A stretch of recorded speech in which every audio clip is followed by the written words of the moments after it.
Asia Cup 2025లో team India ఛాంపియన్గా నిలిచింది. ఫైనల్లో పాకిస్తాన్పై 5 వికెట్ల తేడాతో నెగ్గి ఆసియా కప్ను 9వసారి సొంతం చేసుకుంది. పాకిస్తాన్ వరుసగా 3వసారి ఓడించింది. ఇక్కడి వరకు అంతా బాగానే ఉంది. అయితే ఆసియా కప్ కూడా కొన్ని గుణపాఠాలను టీమిండియాకు నేర్పింది. వాటిని వెంటనే సరిచేసుకోవాల్సి ఉంటుంది. వచ్చే ఏడాది ఫిబ్రవరి నెలలో టీ20 ప్రపంచ కప్ జరగనుంది. భారత్ వేదికగా ఈ మెగా టోర్నీ జరగనుంది. ఈ టోర్నీలో టీమిండియా డిఫెండింగ్ ఛాంపియన్ గా బరిలోకి దిగనుంది.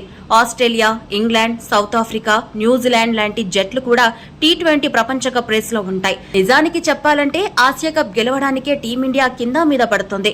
ఆసియా కప్ లో మిగిలిన జట్లు బలంగా లేవు కాబట్టి టీమిండియాకు చెల్లుబాటు అయ్యింది. అయితే టీ20 ప్రపంచ కప్ 2026లో అలా ఉండబోదు.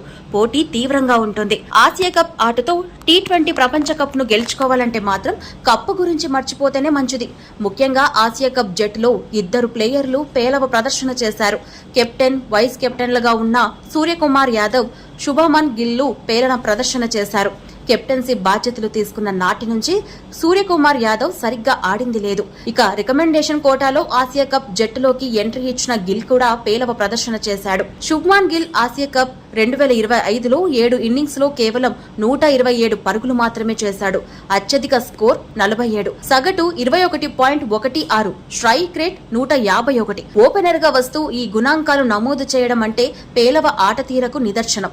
స్పిన్, బౌన్స్, లోపలికి వచ్చే బంతులను ఆడటంలో గిల్ కూడా ఇబ్బంది పడుతూనే ఉన్నాడు.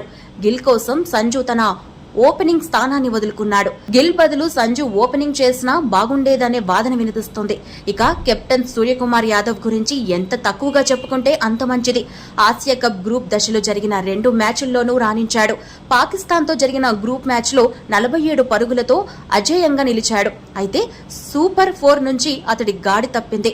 వరుసగా విఫలమయ్యాడు. టోర్నీలో కేవలం 72 పరుగులు మాత్రమే చేశాడు. ఇది కూడా 6 ఇన్నింగ్స్ లో. ఓమెన్తో జరిగిన పోరులో ఆడలేదు. ఆ తర్వాత నుంచి సరిగ్గా ఆడలేదు. ఫైనల్లో కేవలం పరుగు మాత్రమే చేసి పెవిలియన్ కు చేరాడు. యశస్వి జైస్వాల్, శ్రేయాస్ అయ్యార్లు టీమిండియాలో చోటు కోసం ఎదురు చూస్తున్నారు. ఇలాంటి ప్లేయర్లను వదిలేసి గిల్ సూర్యకుమార్ యాదవ్ ను కొనసాగించడం నిజంగా సిగ్గుచేటు. వచ్చే ఏడాది జరిగే టీ20 ప్రపంచ కప్ లో ఛాంపియన్ గా నిలవాలంటే సూర్యకుమార్ గిల్ ను పక్కన పెట్టాల్సిందే.